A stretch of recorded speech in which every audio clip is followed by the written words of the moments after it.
There you go. You're live. Now we're live. But convenient. Hi, everyone. It's me, Grant, the movie and TV guy. Hello. You recognize me. You may not recognize some of these people, but maybe you should because they're all great and they have really great channels and they're my buds. And so this is kind of spur of the moment. We're just going to do like a test stream. We're just going to shoot the shit for a little while. I got some friends here. We might have some more joining us. Gentlemen, introduce yourselves. What up, everybody? What's going on? Howdy. So who wants to go? Like, who wants to go first? Like, I guess we should go from the top to the bottom. Well, oh yeah, we can do that. Yeah, like top to the bottom, or we can just like go, like in the order that it's in on the screen or something like that, where it's like Grant, then me, and then down this way. Like, well, before we begin, let me just tell my viewers what I think we're gonna do here. So basically, first off, it looks like we're the Brady Bunch, kind of the type of walls that we kind of have right here. It's It just takes like a lot to make us stew, a pinch of love and laughter too. the bunch of the Brady Bunch. Too many cooks. All right, on. Yep. There's Josie. Hello. Hey, how we Hi. doing? Good. This is my cousin. She's quite the burgeoning movie buff. I'm very proud of her. She's learned very well. I just started on it. So you came in. I'm just explaining to everybody. If anyone has a question here, it'll be on the live chat for our guests, or you just want to say what's up, or just say hey, we're here. Yeah. Maybe two of you will, but that's fine. We're gonna be hanging out anyway. So Yep. What's new with everybody? Oh, nothing much actually. Before we went live, I was like, in case I was talking with Ryan and Grant before we went live, and if you can see my head like darted over here, is because I was actually playing a game on my Nintendo Switch. That's Nice, man. I got a Nintendo Switch for Christmas, and I didn't even ask for this. Like, Yeah. so, and I've been playing a little bit of Smash Brothers. Now, is that the new Switch, or is that did they make a new one? Like, is it like, didn't they do like a Switch 2 or something? Switch OLED. I don't. Yeah. This is not the Switch OLED. This is just a normal Switch because you want to know why? I don't have an OLED TV. So, I see. and actually, I actually have a little surprise for you guys because this is something that my watch along co-host, Movies and Trains is my second co-host actually. Believe it He or might not. be here tonight. He might be joining us. Yes, Britsky. I'm going to show you guys what he sent me.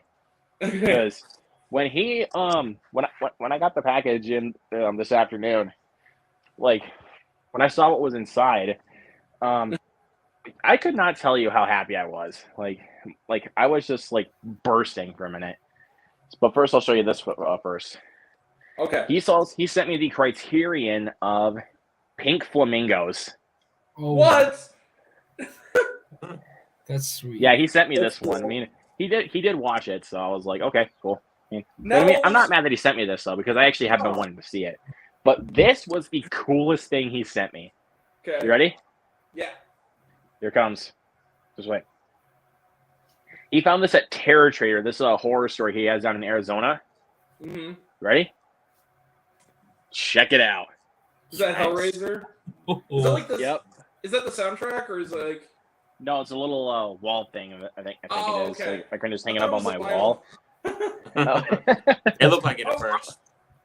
It's By not the even way- the shape of a freaking vinyl, bro. Well, the way Get that outta you were here. holding it and you didn't have it all the way up, it looked like it was. Oh, gotcha. Okay, but yeah. For all my, But he found this at Terror Trader, and he was like, "I have to get this for my boy Luke." And I was like, "Bro, you're the best." For all my under 17-year-olds, if you want to know what was referenced in Alvin and the Chipmunks 4, I think it was. That was when John. The road chip? That was Pink Flamingos. For some Oh, reason. Jesus. Brother. Brother. I can't believe I've seen all of those films. I feel ashamed of myself. Oh, Jesus Christ! I mean, I think I can still have some nostalgic fun with the first two, but three and four, they're just like, get out of here.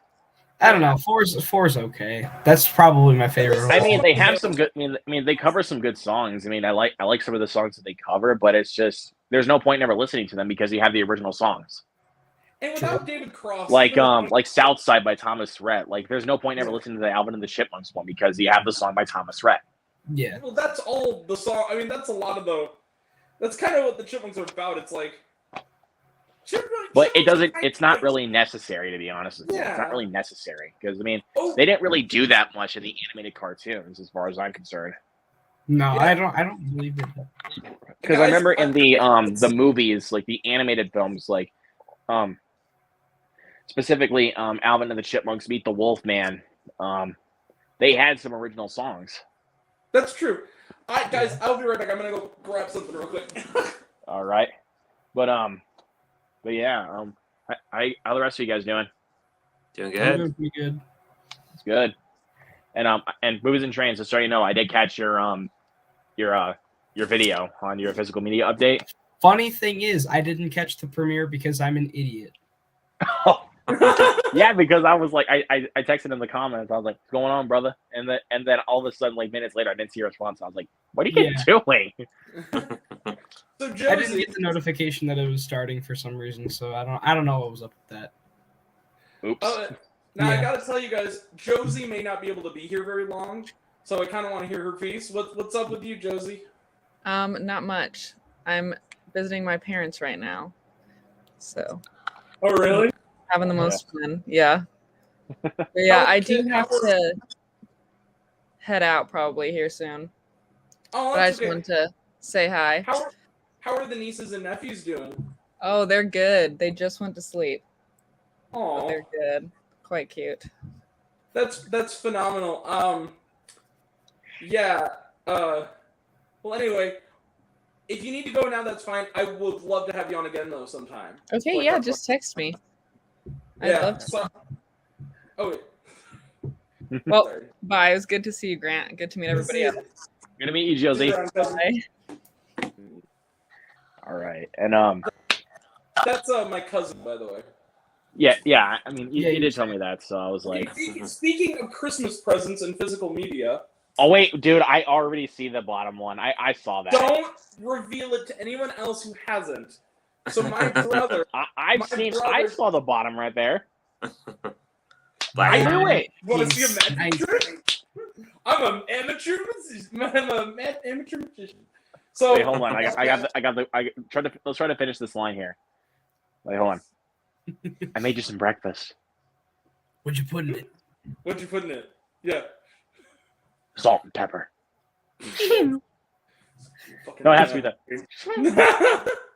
Okay. Oh, eat it. Don't eat it. You're already down here. What do I need to drug you for? Yeah. Just gets up and walks away and closes the door. But the thing is, he didn't even close the door. So Luke, Yeah. you finally saw Glass Onion. I saw. How about It's that great, cameo? but my only little nitpick with that one, I predicted the twist. I didn't really Unfortunately, care. Though, I did predict it because I mean, when I saw like who actually signed it and said it was a murder that he committed, I mean, I knew it was a game, but I kind of knew who was behind it. Yeah. But I love how Ryan Johnson like flips the script around, but it didn't hide the fact that I still knew who did it. Well, the thing to me about both the Knives Out films that I like is that it's not so much about who done it. You kind of can predict. Even in the first one, I kind of predicted who done it. It's more about he's kind of deconstructing what a whodunit is in different ways in both movies. It's more about the construction of the mousetrap than it is about what makes it go, which I Right. like. And that's what I think he does really well in the second one. My sister-in-law got me this for Christmas. Belle. If you have not seen this movie, it's one of the best movies of the year. This is a Very good phenomenal- movie. Very good movie. And then my older sister, Clerks 3, baby. Yeah, Clerks Nice. 3. Funny story with this. I got this for a friend of mine. My mother got me this for Christmas. My sister got me this for Christmas. So I had a cop on the same day. I gave it to my friend Ben. So literally, my friend Austin and my friend Ben for Christmas both got Clerks 3, and so did I. So we each have a copy of Clerks 3. So you had you got 3 copies, and you gave the other 2 to a friend. Well, I bought it. Here's the thing. You know how like Amazon wish list. You know how like they take the item away when you buy it. So like, Yeah. I got it for my friend Austin, which caused a thing with my list where people were like, well, did he get it? Oh, well, might as well do it. And they both got me a copy, and I'm like, well, shit. Now I gotta give one of these away. So I gave it to Yeah, because you can't keep 3 copies. Like, And then also for Christmas, speaking of Criterions, Night of the Living Dead, classic. Is that Absolute the classic. Just the Absolutely classic.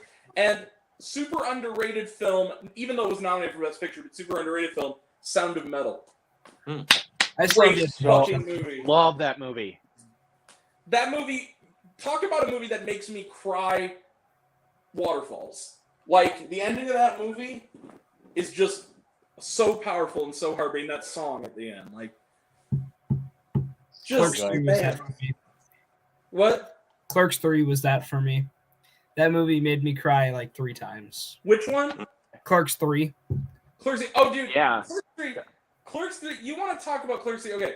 I went with my friend and his girlfriend, and literally, when they get to... I'm not going to spoil it, but let's put it this way. I trust the director. He's my best friend. My friend turned to me and was like, I promise you I don't cry this often. And I'm like, dude, I'm crying. I feel that. I mean, it's a great movie. And speaking of Clerks 3, I fucking love that movie. I Yeah. think you'll look. I just bought it today as well. So You got but check this out. I'm going to show you guys the little image here. Check it out. Hey guys, how do I know? Very nice. Oh, that's rad. this Good thing I Luke pre-ordered as this because it was actually at a good price. Luke as well was the person responsible for allowing me to watch that movie from the digital code that he sent me. So thank you. I did sir. the same. I did the same thing for you for Pearl. Yeah, Yeah. I still haven't bought Pearl yet though. I don't know. Like oh, that. so you're the one who stole my digital copy.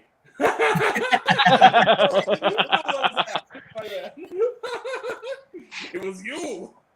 Ah, no, kidding. So- It So was you, Jacques. I love it. So originally, I was on the hunt today to get Terrifier 2 and Banshees of Inisherin. Completely forgot to get Pearl, and my Walmart didn't have either of those, and they didn't even have Halloween Ends either, so I didn't end up getting. Walmart's any of going those. down. That's ridiculous. Yeah, but Go to Best Buy. but the good thing is Fritzky pre-ordered Terrifier 2 for me, so I'm supposed to be getting it pretty soon before Sunday. Come on to the Clown Cafe, your favorite meals and wheels. The food is all disgusting and it's full of awful deals. I saw Yeah, it but I twice in the also theater just to memorize that song by heart now. My best friend, by the way, my best friend Austin, who is going to be on my best and worst of stream, he saw that movie 6 times in our theater. What the fuck? Like, I honestly asked him. Wait, which one? Jeez. Terrifier 2. I'm like, dude, are you going to become a serial killer? And he just went. And he was like, no, I'm kidding. But seriously, I love that movie.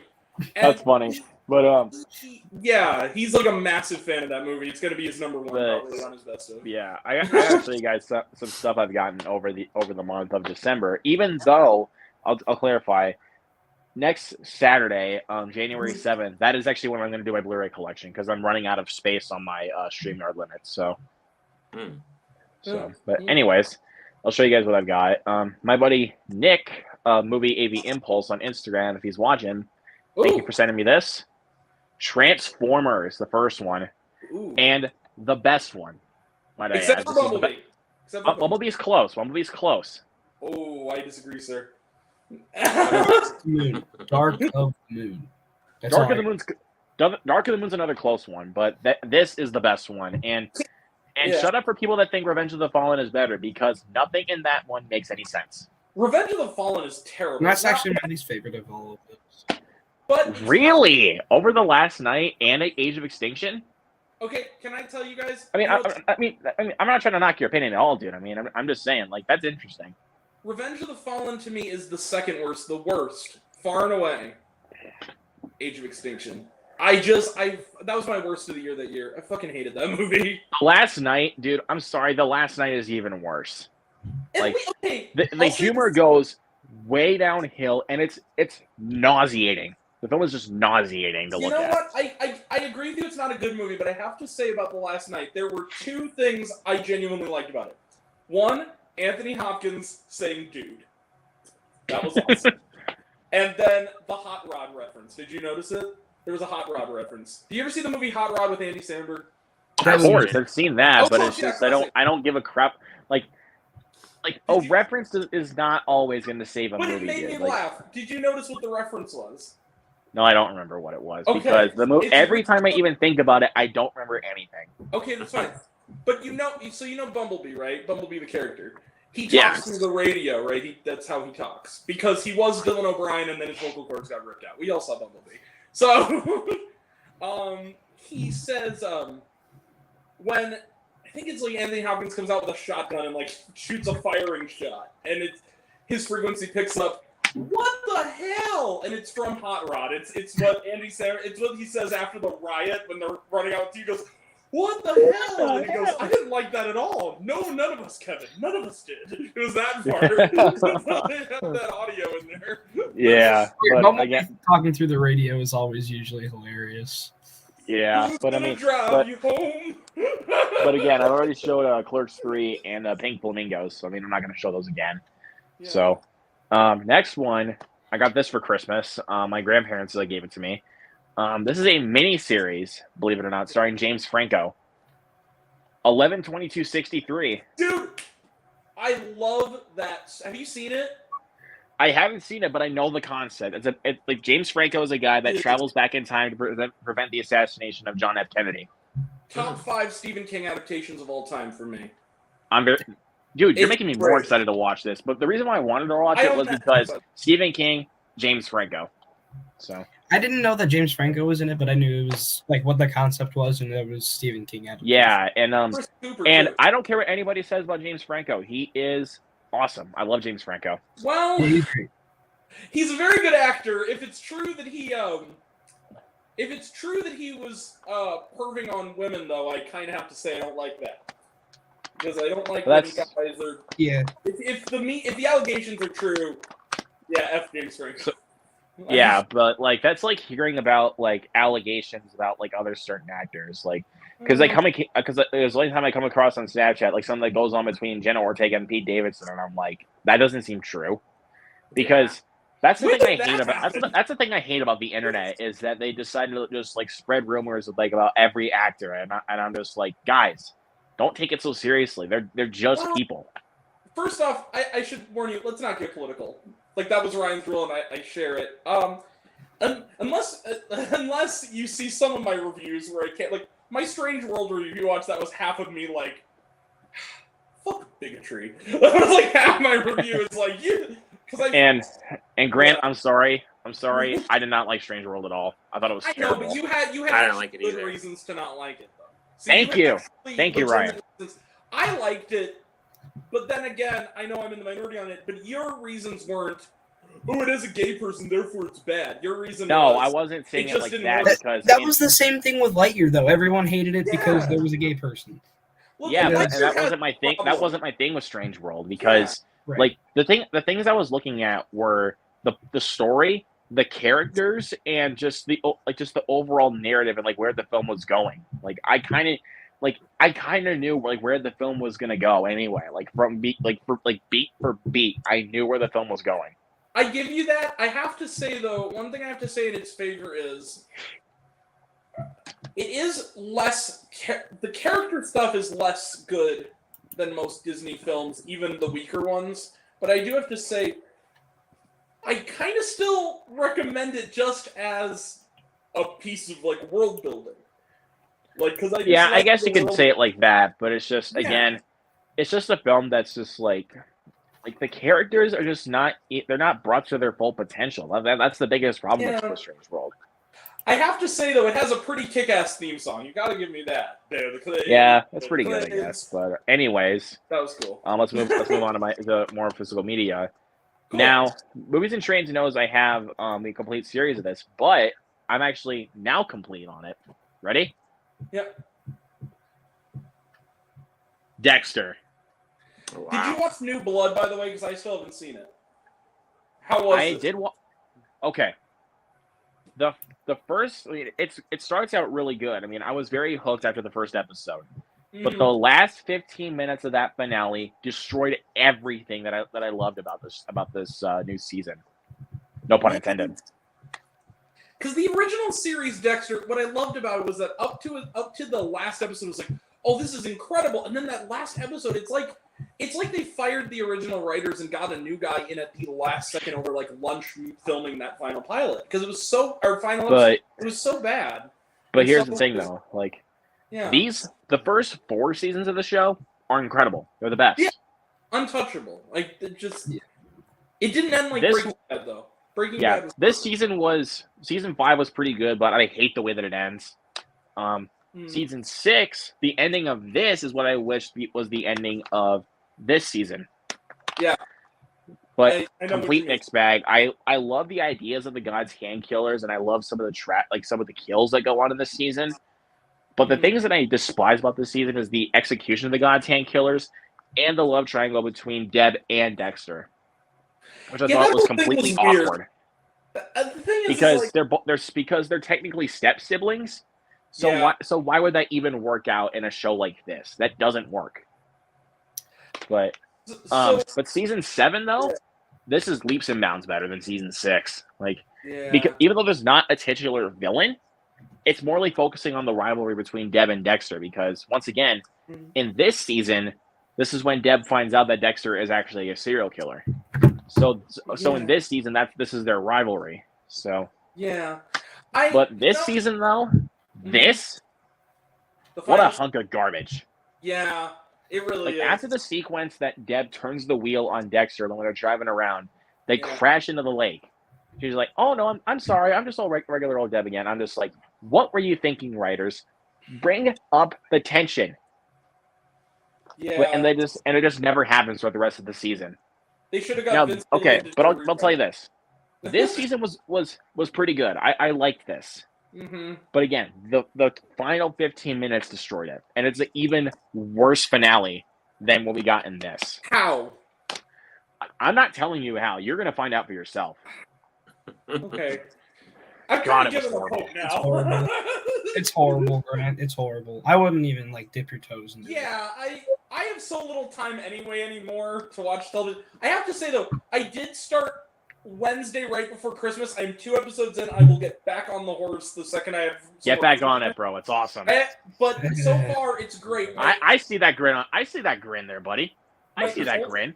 There you are, Ryan. The only thing I have to say though is just in the first 2 episodes, I feel like outside of the aesthetic, it's not Burton-y enough. Like she's great. Jenna Ortega is the best thing about the show so far. I think she's perfect. Like she's perfect. She in that role. is. She's great. But the kind of the thing is though, it's not like it's not supposed to feel so Burton-y though. Like that's kind of even though it's made by Tim Burton, it has kind of that Tim Burton flair to it.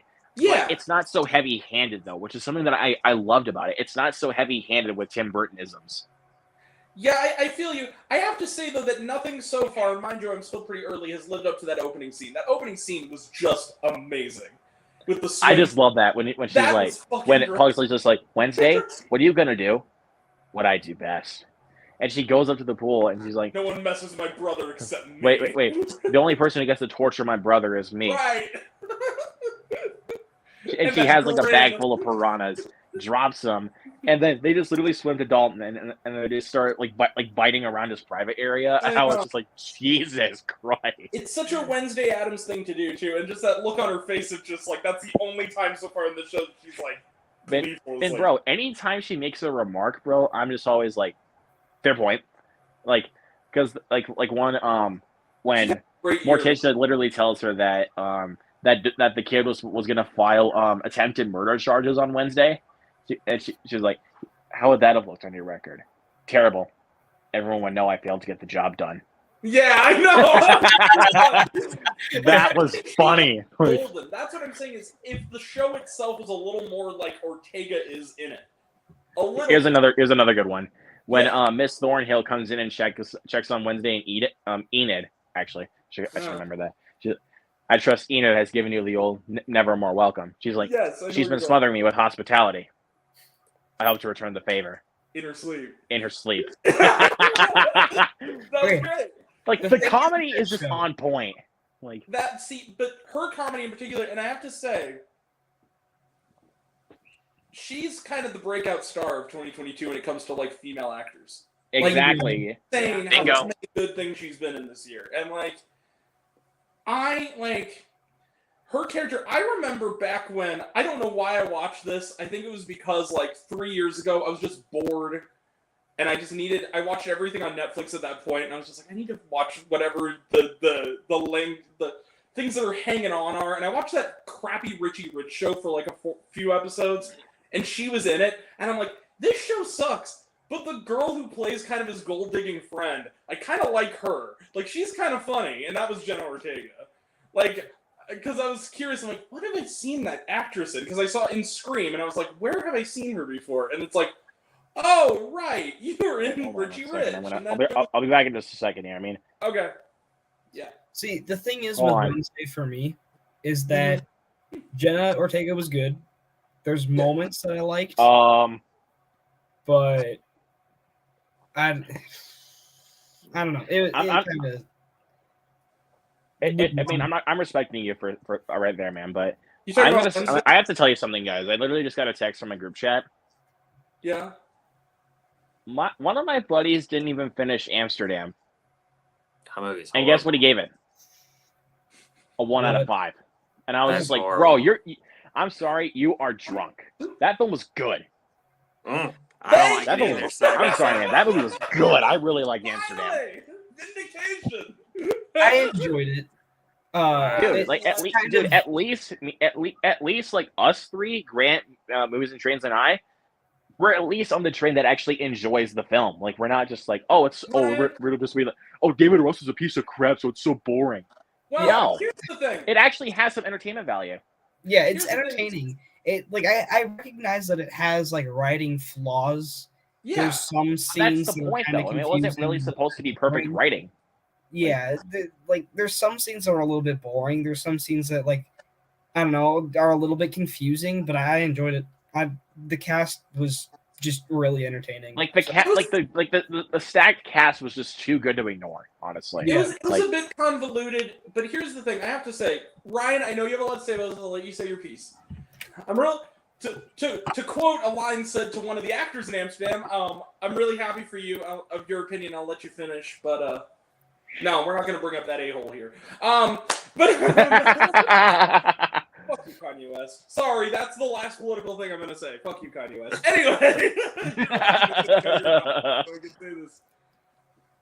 Saying that you might be autistic, and that's why you're saying such horrible shit. Fuck you, Kanye West. Anyway, yeah, that was the Let's reason. move on. What I were you think gonna say about it, Ryan? Amsterdam. Anyway, Amsterdam. Back to Amsterdam. Oh, look, we lost some viewers. Sorry.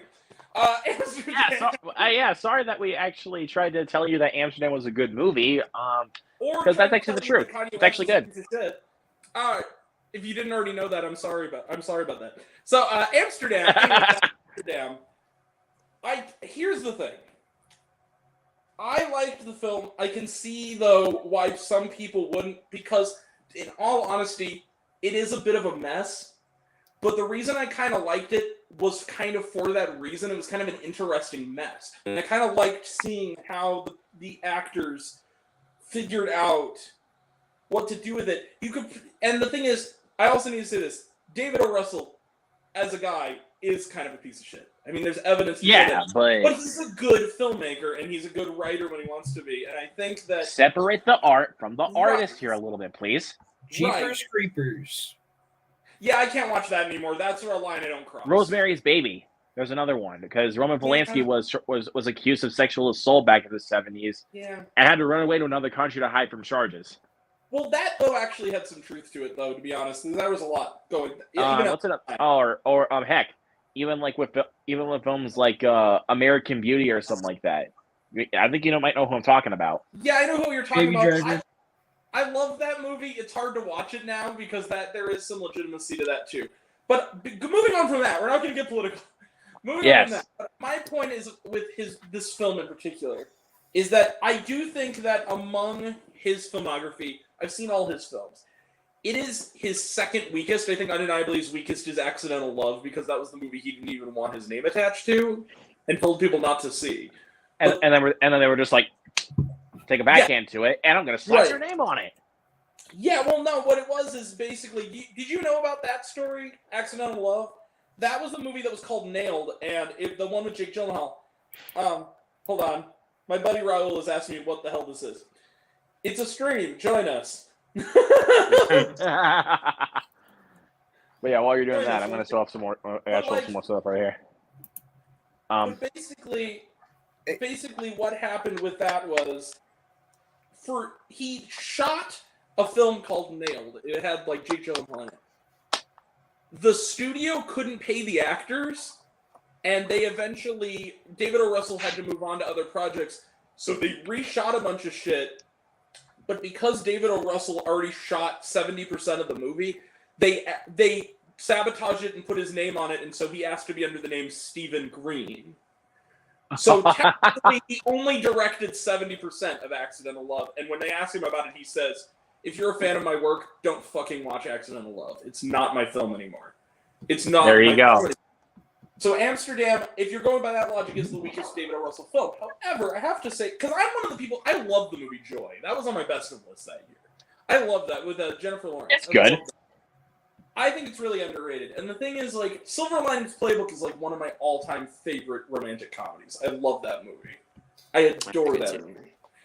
And even American Hustle, I know it's kind of overrated. I don't care. I really like it. And yeah, I mean, but here's a good question. What's my favorite David O. Russell film? Three Kings. Eh. Oh, it's not? Is it Spanking the Monkey? No, that was an actual No. David Russell film, and it's a good one. I've never seen it. Okay. No. Are you trying to cheat here, man? No. Don't cheat. No. Is it Flirting with Disaster? No. God, what is it? The Fighter. Oh, is it The Fighter? Yes, The Fighter. We Okay. went Fighter. through all of them to get to it. The only other O. Russell film I that I've just wanna seen do it anymore. besides Try it. the only other O. Russell film that I've seen besides Amsterdam is Three Kings. So that was just the first one that popped in. Wait a You minute. never What seen about The I Fighter? Heart Huckabees, bro? You never seen that before? No. Oh, I have Jesus. to say, I like that movie too, but I have to say, I know it's a controversial one. It did lead, even though, again, I like it more than some people, I have to say, one of the funnier, obscure Family Guy references is in the episode where Stewie is getting, it's the Poltergeist episode, it goes, and he's getting sucked into the other realm or whatever, and he goes, I haven't seen something suck this hard since I Heart Huckabees, and he's sucked into the closet, and the thing closes and locks. I was like, that was funny. That's funny. But I'm going to keep showing some of the stuff up. Here's another TV show right here. The complete collection of Black Sails. All 4 seasons right here on Blu-ray in this little slip box. I'm going to show you guys here really quick. Okay, sorry. So seasons 1 and 2 are on this Blu-ray, and seasons 3 and 4 are on this one actually. So and it comes in, and it's actually in a little slip box like this. So The Black Sails? What is it? Yep, Black normally Sails. streaming- what? What is it normally streaming on? It's actually a Stars show, but Okay. But I tried, but I used like, you know those like little add-ons that you can do on the Hulu website. Oh yeah. Yeah, I did that with Stars so I could watch this. I Okay. stream Stars through Apple, but I do it kind of the So same yeah, way. you can just like because like you don't have to keep on Stars. You can just like go back to the add-ons and then click it off, and then just you'll still keep it for like another like for until like the 27th of a certain month or so. Mm-hmm. So yeah, I like, did and it's that- complete, and you can just stream it for completely free. Like you don't even have to pay for anything. I did a free trial of Mubi to watch Decision to Leave, and I'm kind of regretting canceling it. I might go back on it because I really liked that app. And here's another complete collection right here. Mm-hmm. But it's in a DVD size case. It's a Blu-ray though. Believe me, it's a Blu-ray. Okay. Mr. Robot. Oh, nice. I still All have never 4 watched seasons it. right here. Never watched I've it. watched the first 2 seasons of Mr. Robot. I love season 1. Season 2 is not as good, but there's some awesome stuff in season 2. Like there's an episode where it's actually like a sitcom, like in regards to the format and the camera shots. Yeah. Like there's literally a moment where it's like a sitcom, and I'm like, that is awesome. Like that is what I wanted in a Mr. Robot episode. I Like, hate to be that guy, but Supernatural did it first. Just saying. but I mean, I've only gotten through like the first like 3 episodes of Supernatural. I Yeah. haven't started it. What? I haven't started it. Have you guys watched Scrubs before? Yes. I've heard of it. Okay, one of my favorite episodes of Scrubs, Ryan, you may have seen this one, was the one where the sitcom writer comes into the hospital and he thinks he has a minor illness, and then the whole episode is a fantasy sequence that's with like 4 cameras and a laugh track, where JD is trying to process the fact that the guy's actually sicker than he realizes, and the whole thing is done like a sitcom. And I rolled a gentleman's 40. Oh yeah, Scrubs. That's the bowling episode. Which Scrubs? Yeah, and Scrubs where JD's like, I rolled a gentleman's 40. This needle's too sticky. I'm out. Get it together, Laverne. Sticky needle, please. Then he goes, That's funny. yes, doctor. anyways. And after this, I'm kicking your ass. Yep. Next one is another Criterion that's not Pink Flamingos. Okay. Best Picture nominee, Drive My Car. I was like, oh no, did I make him mad? Oh, wait a second. I thought you were Mr. Drive My Car's overrated. Drive My Car. Also, No, also, Hey, yeah, guess I'll what? tell you, Guess what? Drive My Car is overrated. I do think it is too, but I'm not saying it's a bad movie at all. It's a very good film, but from the hype that I've been hearing, it is overrated. Because I think it honestly has more flaws than people like to admit. Like, people like, oh, it's perfect for 3 hours. Guys, there could at least be 30 minutes of the runtime shaved off at least. You don't need to be 3 hours. Luke, Avatar 2 was better. you ever see Uncut Gems? Yeah, of course. I disagree, Gary. Mhm. Speaking of Criterions, Luke. What? Worst person in the world. Oh, Best Overrated. Movie Best fucking movie. Sorry, man, overrated. But you want to know what I think that is better than Worst Person in the World? I'm going to show right now. Vengeance. That's a great movie. This movie is Vengeance- leaps and Vengeance bounds is a better pretty good and movie, I more have to say. rewatchable. It's a This good one is a movie. lot more rewatchable to me. I mean, yes, it's a lot of what's your Texas humor. favorite restaurant? Whataburger. Yes. I love it. Yes, I love this movie, dude. I wouldn't necessarily get this kind of Texas humor, but for some odd reason, I find it funny. Like, Well, it's a good movie. even if I don't get the humor, I still find it funny. Coffee, how do you take hey. it? In the mouth. Yeah. Hey, where are you I going? was telling What are my you doing parents as a mom? about it. I was telling my parents about that movie, and I was telling them about the Whataburger jokes, and they had no idea what Whataburger was. So then I looked it up, and it was offering Grubhub. I don't even live near Texas, so I don't. And here's another good one. Where are you right now? I'm in an Uber. Like, and it's a freaking like go-kart type of car or something like that. Like, that was hilarious. And like that, and I love that confrontation scene that he has with Ashton Kutcher during the third act. Dude, that was a good way of doing like a Coen brother-y kind of climax. I also have to say, Yeah, and also finding out like who the person was behind it. Like, no joke. All due respect to Dude in a Car, but no joke. I don't think that Vengeance is better than Worst Person in the World. I liked Vengeance a lot. I gave it 4.5 out of 5 stars. I have to say though, one thing it is superior in every way to is it may actually be the best movie Ashton Kutcher has been in, and it's his best performance in it. for sure, but Yeah. never overlook BJ Novak. The dude's funny in this movie. He is hilarious. He wrote and directed that one, right? So Yeah. Yep, he wrote It- and directed, and I was like, dude, where have you been all this time, man? Like, do you have we need Hulu? you in this industry. So you have Hulu, right? Have you seen? He has a show on Hulu called The Premise, where it's 5 I've never episodes- seen that, but what I was trying to say was like Really the good. reason why he needs to be in the industry more.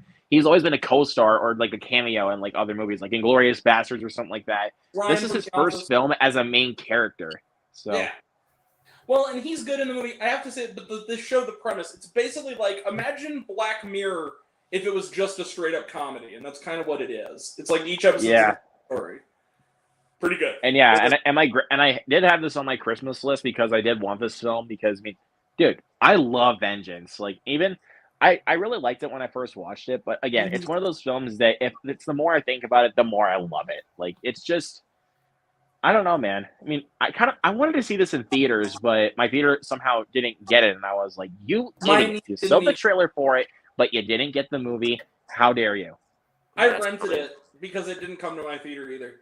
It was I streamed it on Peacock, so because it was available on Peacock by the time I was able to watch it. So, but yeah, check this movie out, you guys. I mean, it's a good movie. Yeah, Give it a try. it's good. I'll tell you this: even if you guys don't get Texas humor, you'll still like this movie. It's good. Now, can I tell you guys? Dude, the Whataburger jokes; those are funny. Because I mean, one more thing. I was sorry to cut you off again, man. Sure. When I saw that, you guys ever watch Cody Leach on YouTube? Yeah. Yeah. When he did his off the shelves video, he showed this, and I was like, "Why didn't you do a review?" Because I didn't comment on that because obviously I would have been part of the most annoying YouTube comments part 3. No. But anyways, and he did say that Sean Chandler told him to check this out, but it was a lot of humor that he wouldn't get because Sean Chandler lives out in Texas, and Cody lives out in Georgia. So, you know what I would recommend to people who want to watch Vengeance? If you were a big fan of the show King of the Hill, you'd really like Vengeance. oh my god! It's a very Hold on, similar here's type a good of joke. deadpan Here's a humor. good one. Dale, you giblet head. We live in Texas. It's already 110 in the summer, and if it gets 1 degree hotter, I'm gonna kick your ass. That's a Another clean good one. burning hell, I'll tell you what. Yep, these are medium rare. But what if somebody wants theirs well done?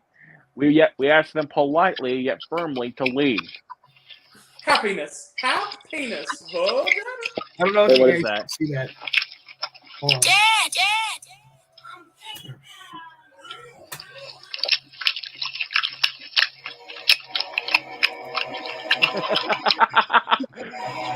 That's hilarious.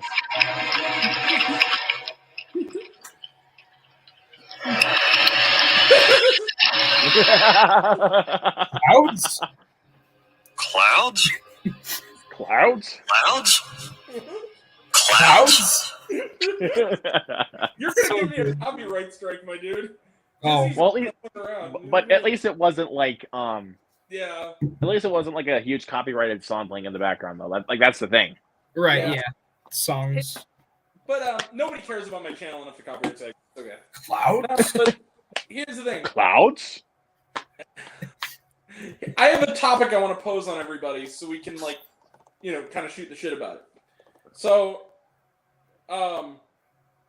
you're talking about like black sales and what. What do you guys think are shows that maybe lasted 1 or 2 seasons that deserved more of a shot? Like should get revived? Because I have a couple. Well, I mean, this one only lasted for 3 seasons, but I want this one to get redeemed because I want to see this new storyline.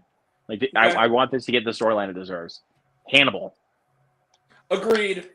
Hannibal, Agreed. because the series got canceled like after season 3, which was one half an adaptation of Hannibal, and other half adaptation of Red Dragon. And I was like, why did you guys cancel the show? I want to see a Silence of the Lambs storyline in season 4. Yeah. You know what show 2 shows I'd bring back absolutely that are recent examples. Gallivant. If you have not seen that show's delightful. You guys ever watch Gallivant? It was Never seen it. short-lived. It's like if Shrek were a sitcom. It's literally like this guy. It's a Disney show. It's on AB. I think it was on ABC, and it was like this a show that's basically about a dude whose girlfriend is taken by an evil king. It's like in medieval fantasy times, and his girlfriend though turns out to be worse than the king is and decides to stay and usurp him. And so now the dude's on his own and he has to go on a quest to find himself. He's like the knight in every like fairy tale movie. And it's like a sitcom and it's a musical. So each episode has like 2 songs and like Weird Al has a recurring role in it. It's great. It's on Netflix, I think. And it's also on DVD. I would highly recommend watching Gallivant. It's 2 seasons. There's like 8 episodes and they're each 20 minutes. It's really good. Yeah, for sure. I'll check it out. Deserves more of a shot. The other one I'd say, and the second one was, this one wasn't watched by a lot of people. It was canceled real recently, Prodigal Son. I want a 3rd season of fucking Prodigal Son. You ever watch that show? Never seen that one. No. It's about a guy who works for the FBI and his father is like a notorious serial killer. And he's constantly afraid that he's going to turn to the dark side. And he's like an informant for the FBI. And they solve crimes together. He knows how a killer's mind works, and so he goes and tries to figure it out. And he's always Okay. afraid that his dad's influence is going to turn him to like kill. That sounds pretty cool. Yeah, it's written by the guy Check who that wrote one out. Chuck. You guys ever watch Chuck? Chuck. Heard of that. Great show. But I was trying to think of another show that only went on for like a couple of seasons, but I don't know. Like, here's actually a good question. What's a show that you feel like is starting to run its core a little bit? The Run its Simpsons. course. You know what? Yeah, is it's like starting to run its course. run its course. Oh. You know it's still good. This show is still good, but I'm afraid it's on its way to being less good. You on Netflix with Penn Badgley. I heard Watch I heard that Jenna show. I heard Jenna Ortega's in that show. She's in the second season. Here's the thing. Gotcha. Okay, yeah, I have to check. And also- I'll check it out. If you watched The Haunting of Hill House, I don't know if you ever watched that show. Or I've Haunting only of made Bly Manor. yeah, Haunting of Hill House. That's Okay. that's a great show. You know the actress who plays Nell in that? Yeah. She is the killer's wife, who's also a serial killer in the second and third seasons of You. She's the love interest. Here's a show that I feel like is kind of starting to run its course a little bit. I mean, Yeah. the last season they like all conflicts were resolved pretty well. Cobra Kai. I have not seen Cobra Kai yet. I have not seen Are it. you kidding me? I told you this before. Okay. By the time I got to it, I didn't have YouTube Premium, and by the time I got to it, I was so far behind that I was just like, fuck it, I'll wait till the show ends and just binge it when it's over. Because at that point, I was like, it's 6 seasons on, 5 seasons, whatever. I'll just wait. So I love the movies. I will eventually super binge Cobra Kai, but I have not seen a frame of Cobra Kai yet. Honestly, bro, like after the conflict resolutions in season 5, I kind of feel like the show that's where the show probably should have ended. Yeah. But Well, I don't know. what we got in like the last couple of minutes, I was like, okay, you're starting to run your course. Can I give an example of a show that's already ended that ran its course early on and kind of stayed on a bad course? What? 13 Reasons Why. 13 Reasons Why. Let me explain. Because I have a slightly controversial opinion. I wasn't being like, oh yeah, whatever, but Yeah. because I actually have never seen it. But Okay. that was like the talk in my middle school. Like whenever I think it was like when I was in tech class at one point. Like people were talking about 13 Reasons Why, and I was like, For good reason. I don't care. Okay, well, here's the thing. The first season of it, which is basically follows the actual written premise. Because, first off, it gave the world Catherine Langford. I think we can all be grateful for that. Catherine Langford is wonderful. She was in Knives Out, in case you were wondering. Yes. So she also, I don't know if you've seen this, is a real underrated film. You ever seen the movie Spontaneous with Charlie Plummer and her and Rob Hubel? I wanted to watch that. I have not had the chance to. It was on my best of list that the year it came out. It's great. I would highly recommend it. Anyway, 13 Reasons Why.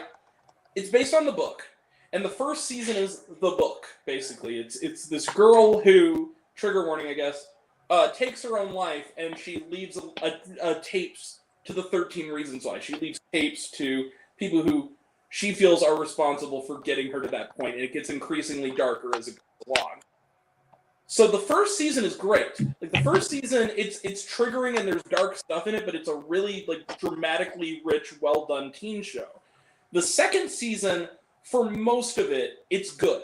And I have to say, in the last episode, there's a point where it starts to get less good in the last episode, but there's a moment where in that last episode of season 2 where it should have ended. Like there's a logical closure point, which is basically where her character is out of the show completely. And it goes on for not only the rest of that episode, but 2 more seasons, and it gets progressively worse until it just kind of flatlines at the end. And that was disappointing. Wasn't there like a school shooting part in the show or something like that? There was that's the moment I'm talking about. Basically in season 2, there's a logical closure point. I guess spoilers, I don't think it really matters. But I don't care about spoilers. That Okay. show sucks. I Okay. genuinely hate that show. you do? Okay. Yeah. Well, So yeah, I don't blame said, them. I liked it up to a point. But essentially what happened was they have a logical endpoint for the Hannah Baker character. He eulogizes her. She walks off into the night for good, into whatever afterlife is. And it's over, basically. And he's, they have closure. And then Tyler is in the school bathroom, and he's basically without I guess, going into graphic detail, is assaulted by the jocks in the bathroom. Pretty graphic. Even more graphically, if you'll believe it, than the other scenes from that first season. It's pretty horrific. And then from there, that's what gets him to... He tries to go shoot up the school, and Clay narrowly stops him, but now he's on the lam because they think that he was involved. And the rest of Season 3 becomes a mix of covering that up, and then the bad guy, Bryce Walker, dies. And they make you sympathize with the guy who, at best, is a rapist, at worst, possibly was involved in at least killing a couple of people. And it's really, and from there, it just gets worse and worse. Where you're just like, what is fucking going on? Like, what is happening? It just gets silly even. It's like bad. It's like, and the acting, I have to say, Dylan Minnette, the guy who plays Clay Jensen, is the only consistent thing the rest of that show. He's good, but everything around that show isn't. It's like, it's kind of weirdly, it's kind of like Whitney Houston. I want to dance with somebody in the sense that Naomi Ackie is really great as Whitney Houston, but the rest of the movie isn't kind of that great. It has that. Yeah, but one thing I want to say, like when you brought up logical closure point, I thought you were gonna say it in the way like Clerks 2, like you know that scene like when they're talking about Lord of the Rings, like when he's like, Here's the first like movie. when he's just like.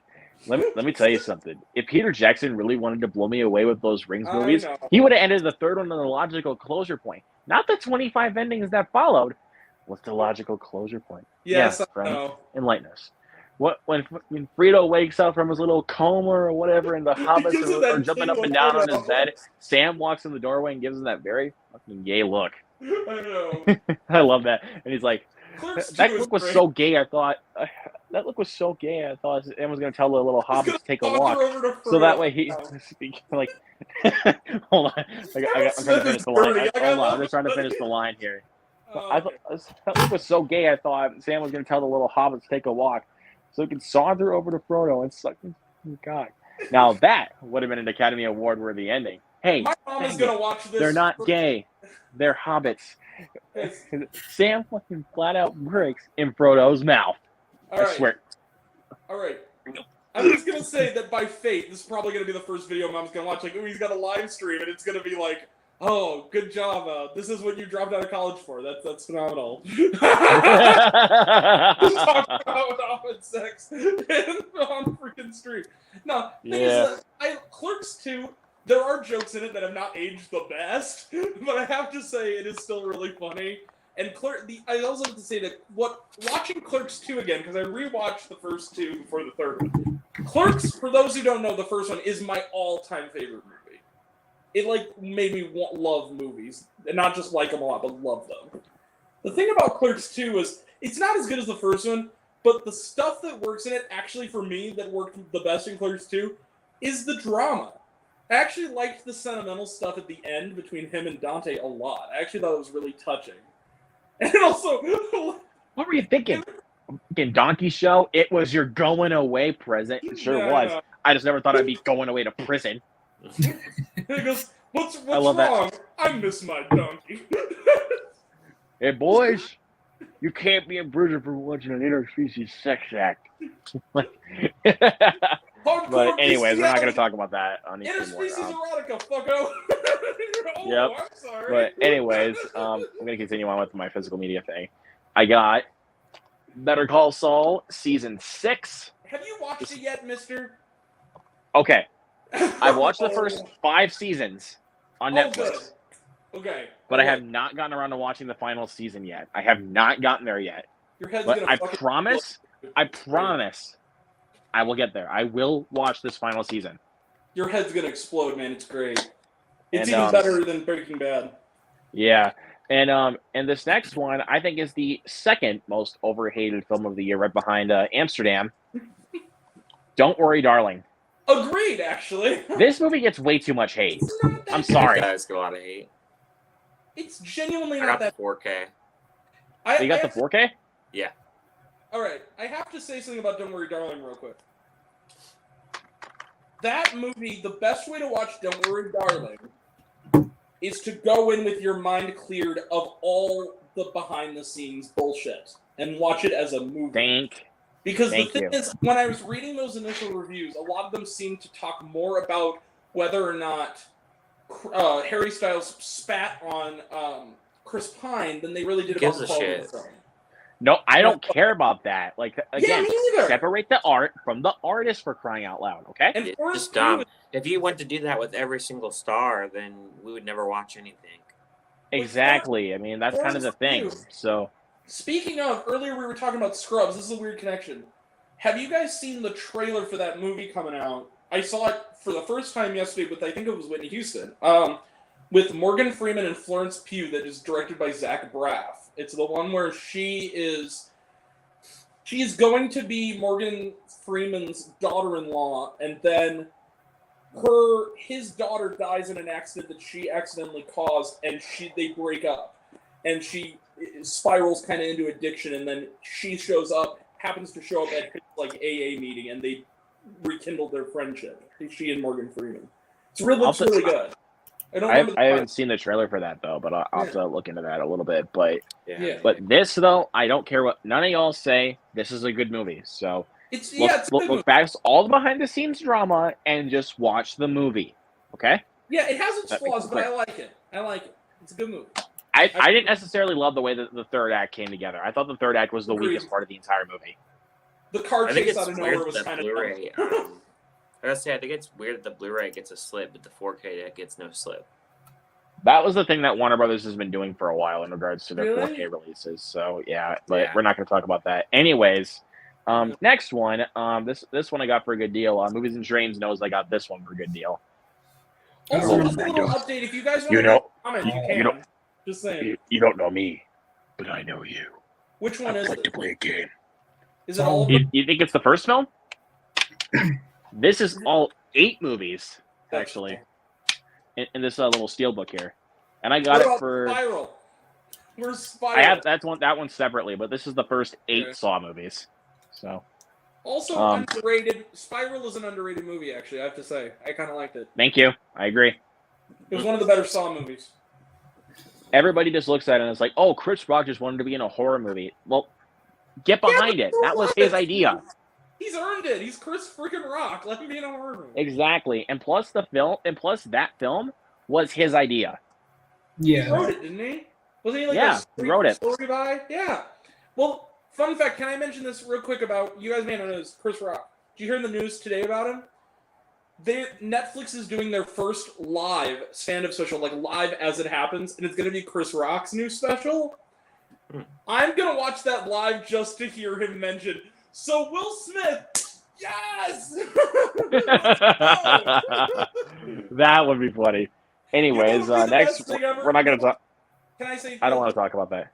I won't. I promise I'll end it, but I just want to say this. You know what the best thing ever? If he talks What? about it and then he goes, oh, and one more thing, Jada, I'm sorry you're going through something. The G.I. Jane joke was funny. Do something about it, bam. He just freaking drops the mic. So, close it. Anyways, next one I got is another steelbook here. Mortal Kombat Legends Snowblind. Have not That's seen it Steelbook. yet. But I got this for Christmas, and it came in the mail from Best Buy, and there is a dent on a huge dent on my steelbook. Oh, So yeah, screw you, Best Buy. You Did it messed up my damage the steelbook. disc at all or anything, or did it just? The discs are fine. I tested the Blu-ray, and I tested the this disc right here, the Blu-ray. Oh, I yeah. tested that, and it plays fine. It doesn't. There's no like freezes or anything like that, so it's still good. Okay. But next one here's an interesting gift that I got for Christmas right here. This is a 4K. We're actually now we're actually onto the normal 4Ks. Okay. The Burning Sea from the guys that made the Quake and the Wave. I had to look at that for a second. I was like, wait, which other one was it? Like, but yeah, I got the Burning Sea. Ooh. Next one, Rambo. Which Rambo is it? Third. Rambo 3. Oh. I'm Yeah. gonna be honest. This is just for completion's sake, I was gonna say. because Blood in there.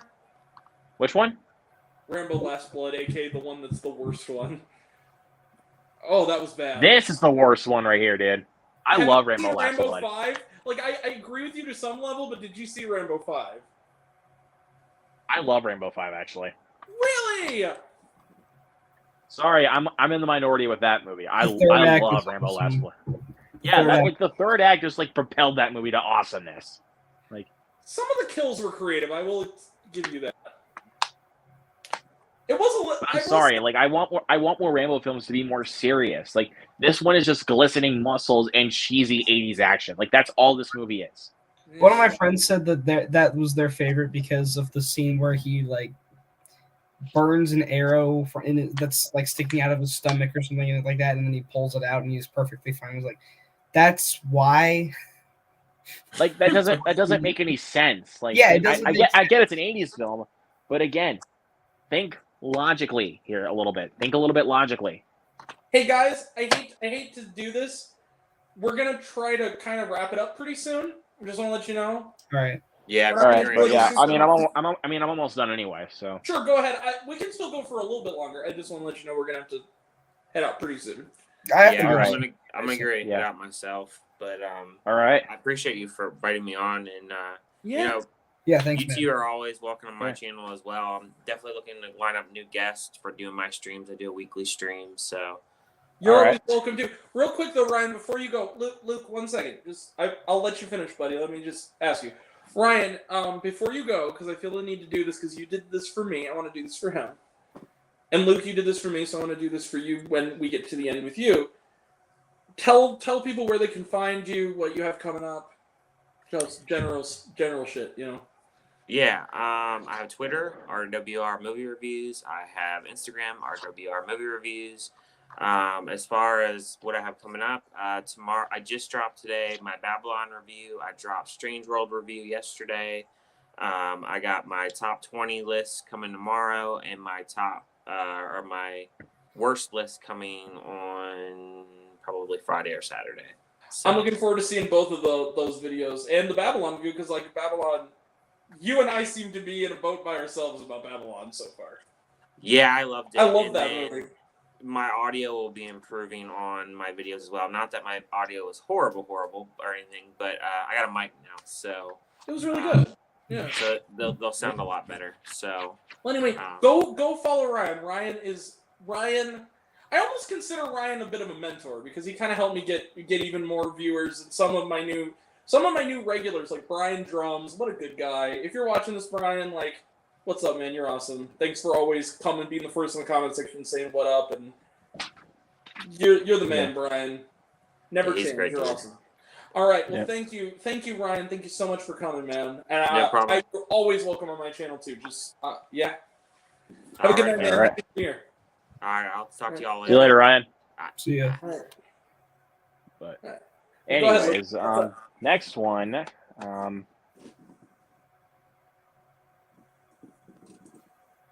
Doom.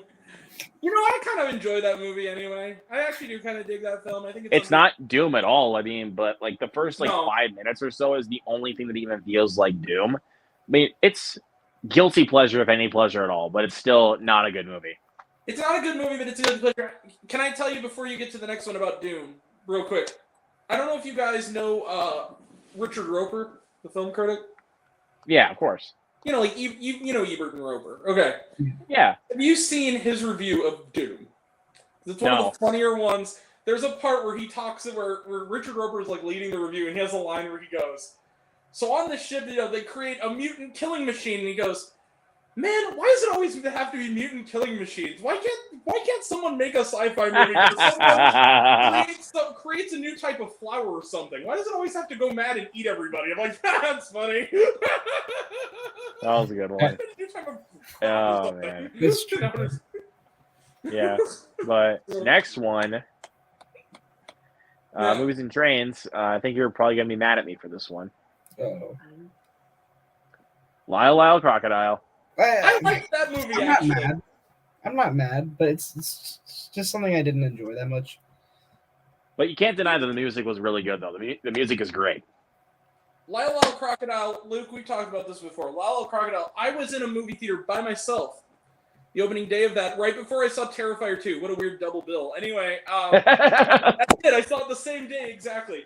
And Lyle Crocodile, my friend, I went into it like, ugh, whatever, stupid movie about a singing crocodile. Why do I care? Shawn Mendes, I don't care. I walked into it with that cynicism, and I walked out and he goes, so, my friend was like, how was Lyle Crocodile? I'm like, dude, will you judge me regardless of what I say? He goes, maybe. I'm like, man, I had the biggest smile within like 30 seconds of that movie, and it didn't go away for like an hour and 45 minutes. And he goes, really? I'm like, I think I really love this movie. It's actually kind of adorable. I like it. Yeah, it's good.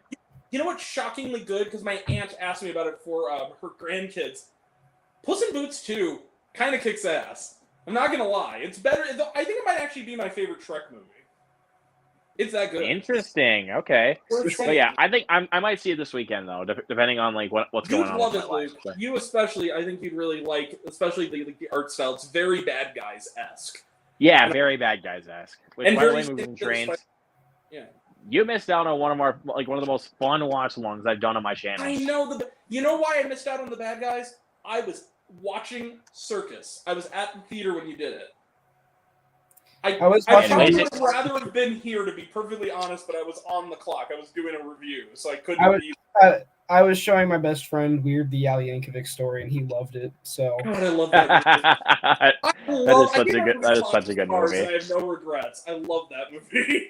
I've watched Anyways, it. laughing so hard. Like none of that movie you can take seriously, and that's why we both love it so much. Because But, Even for some without- odd reason, it feels like it takes itself so seriously. Because like- it's playing it straight. The thing is, okay, by the way, real quick, like a Virgin, is that autobiographical? It's like, yes, except that I have like lots and lots of sex. That was good. great. That was a good one. like, Anyways, next one. This is one of the movies that I recommended this dude down here, Uh-oh. Yep. The Woman King. Dude, that movie kicks ass. I love that Awesome movie. 5-star movie. I can kind of disagree with that. I think it's a very high 4 out of 5. Fair, Yeah. but I liked Because it a lot more. I kind of didn't like the way the movie just ended because for some odd reason it kind of felt like it was just dragging a little bit to actually like find because there was a certain moment in the film where I was like, okay, you can end it here, but then we're just like, nope, we're gonna keep going, and I was like, you could have just ended it there. You a little bit. I have to say though, I kind of think they did that because they might want to do a franchise, and I'm totally on board. They said they might do a second one. I'm on board with the idea of Woman King 2. Just I have Yeah, to say, and I also didn't really care for the love triangle that went on in this movie. Like I didn't really care for none of that. You know, One at more first, thought about it. at first I thought that was kind of unnecessary, and then when I stepped back and looked at the movie as a whole, I'm like, you know what?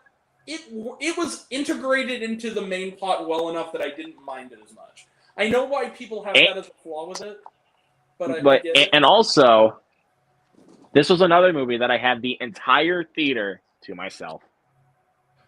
Now, see, mine was totally I different. saw- I saw it in IMAX like the Saturday it came out, and it was like at 3 in the afternoon, and it was like pretty packed. It was like 3/4 full. I mean, it was a I nice. saw it at like 2:00 in the afternoon, like the week after it came out, like on the Oh. Sunday, Yes. and nobody else was there, and I was like, oh heck yeah! I was First time looking having at the theater to myself.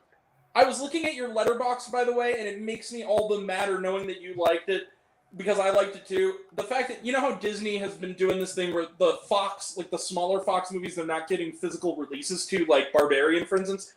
You know what other one? And see how they run. Okay, that's what I was gonna say. Finally, I found someone else on Letterboxd who liked See How They Run. I loved See How They Run. It's honorable mention, not a best of, but man, It's a very good movie.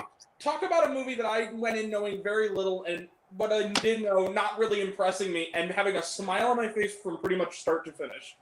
That was a delightful movie. And honestly, if you don't have any interest in watching it, watch it for the chemistry of Sam Rockwell and Saoirse Ronan, if nothing else. Saoirse Ronan, can I say, if comedy mattered to the Academy, I would give Saoirse Ronan like a Best Actress nomination. She was that good. She was so good. And honestly, also for, like you were saying, for Best Actor, I would give it to Sam Rockwell.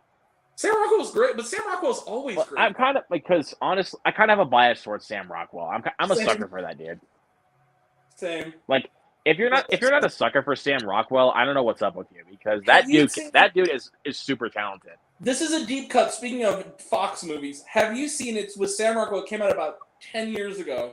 Just about. The Way Way Back. Yes! That is like one of my I all-time figured that's the favorite one you're comfort talking movies. about. I love that movie. Great.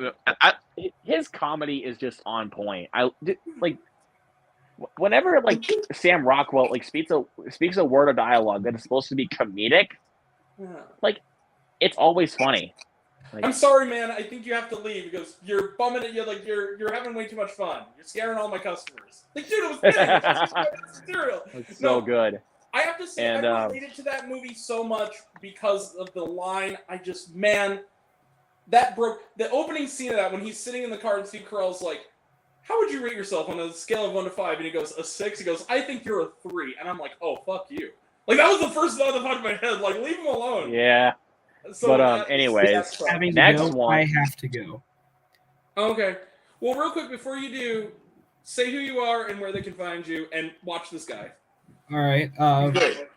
My name's Movies and Train Studios. You guys can follow me on YouTube, Letterboxd, and Instagram. Same name. That's pretty much it. He's great. Go watch him.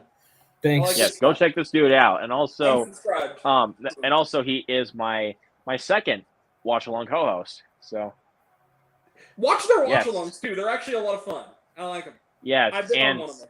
but I'll do the I should probably plug this right now before he heads out.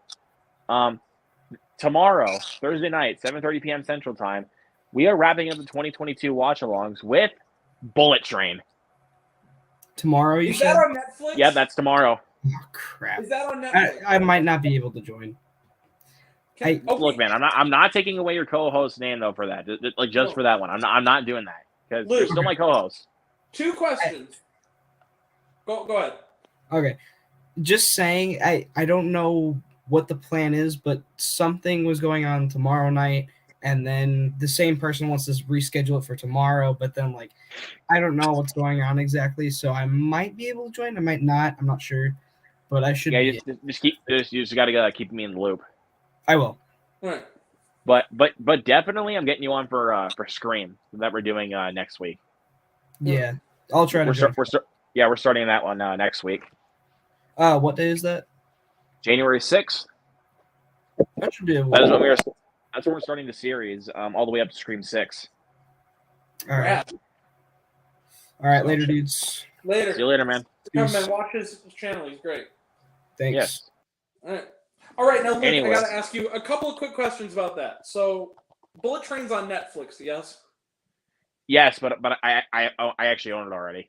What I'm saying is, for me, it's on Netflix, yes? Yes. Can I come? Because I'm actually free tomorrow night. I'll take his slot if you need a slot filler. Yeah, if you need a slot filler, bro, I'll count you in. Because I loved Bullet Train. I would so be happy to watch it. I did too, bro. That is such a fun movie. Underrated critically movie. I mean, it did well financially, but critically, it was like... I was kind of stunned at the reviews that film was getting because Oh I my was having a God. blast in the theater. It was so much fun. Now, what time is that going to be tomorrow? Like 7:30 Central Time. That's the usual time we do our watch alongs. But depending on depending on what time each person arrives, that's when we would start. Okay, so you're on Central Time, so am I. So 7:30, I'll be there. This is the last one for this week, right? Because I do have reviews I got to do like Friday and Saturday, but I don't. Yeah, this is the last. Well, this is the last watch along we're doing of this entire year. Yeah. But we're doing Terrifier 2 on New Year's Day to kick off 2023. So, I don't but have but Frisky just wants it to be me and him though because I haven't seen it. Fair enough.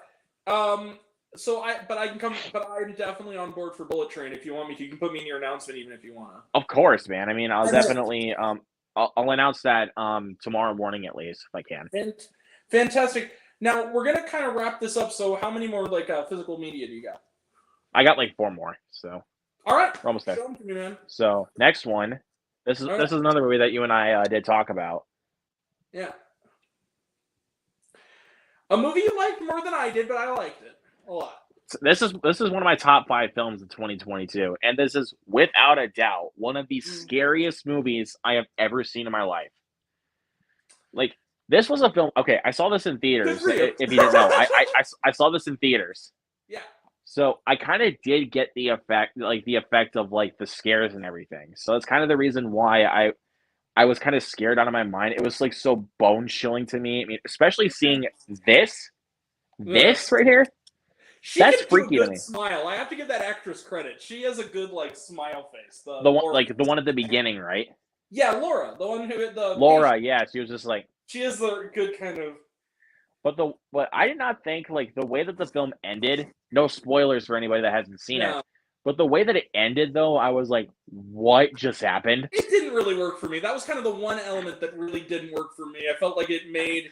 Again, there was a logical closure point, and it kind of went on farther than I think it did to set up a sequel. And I was like, "Oh, really?" It wasn't really. I didn't feel like it was trying to set up a sequel because Yeah. yes, it may seem like that, but to me, it didn't really feel that way because obviously, they kind of want to give you like an ending, like where all the questions are like not all the questions are completely answered. So I have to tell you about Smile.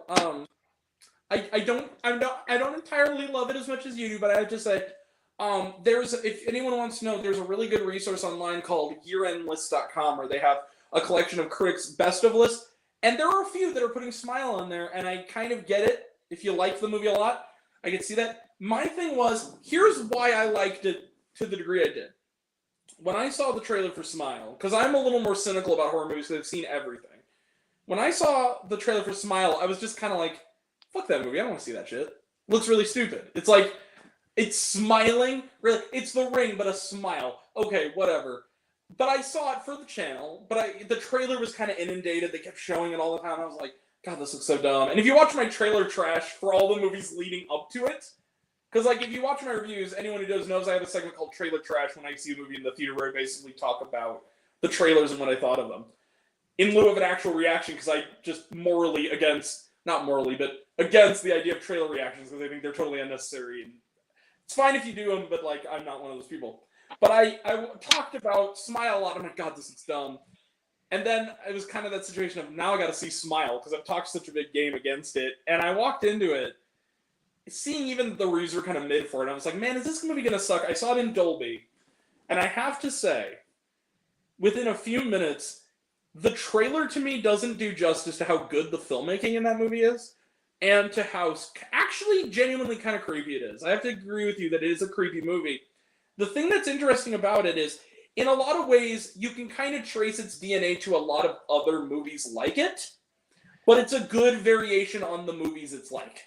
Yeah, but and it feels like in its own way, it's not trying to be like those other movies. Like it's not trying to be like superior to those films. Like it follows The Ring or anything like that. It kind of has like its own unique flavor to it. In a lot of certain aspects. It has elements even in the way the scares are to those other movies, but its mythology is its own. It does it well. And it doesn't. The lead actress is great. Dude, Sosie Bacon. Give her more work. Who got her start on 13 Reasons Why, and she was good in that show also. But I feel like this is the movie that is really going to get her start. Agreed. I think this movie is a better showcase. The other thing is about Smile was it did something that is hard to do for me. I don't think it's one of the scariest films I've ever seen. However, like movies to me, supernatural movies generally don't scare me anymore. Like Saint Maud, if you ever see that actually gave me nightmares, and that's hard to do. But like Smile, I walked out of the theater, and I have to be real. It was dark outside. What? I hate to break it to you, but I think Saint Maud is overrated. Fair enough. Anyway, I didn't like that movie whatsoever. I mean, it was fine. Okay. But it felt. I mean, A24 movies are usually original, but to me, when I watched that, it was so generic. It was like an exorcism type of movie I've seen done a billion times. Exorcism? What are you talking about? Saint Maud? Are we sure you're thinking of the same movie? I think I know what type of movie I'm thinking of right here. It literally girl feels like an exorcist movie.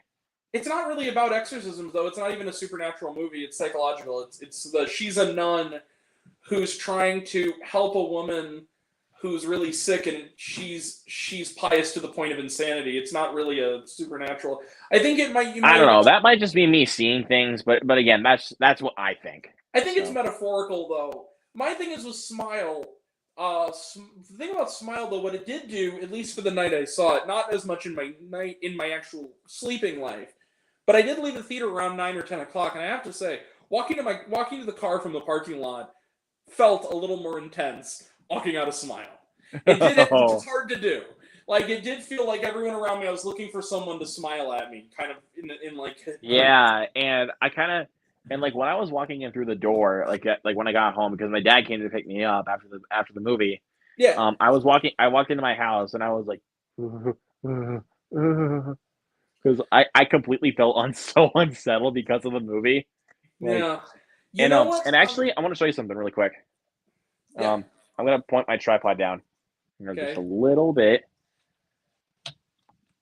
Check that out. That's cool. I got a poster from the movie theater.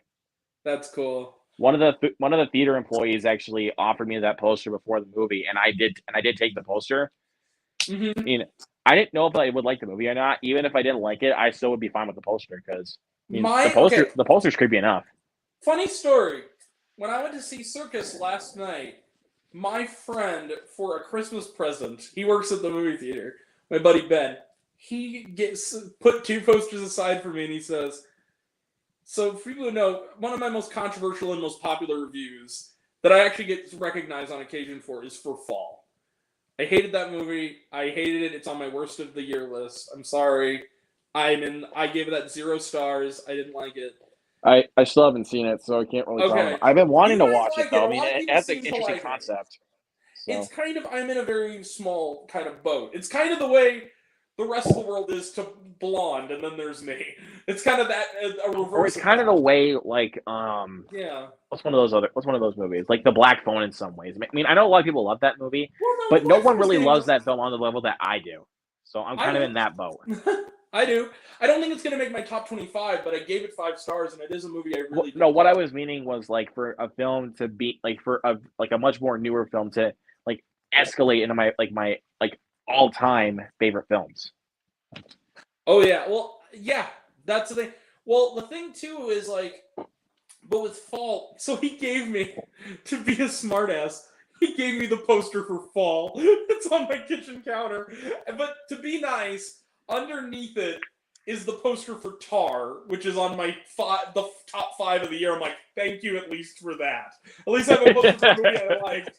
But, like, Fall... If he gave you, like, a poster for, like, I'm trying to think of a 5-star movie, like on my radar, like, for this year. If he gave you, like, a poster for, like, Elvis, like, that would have been perfect.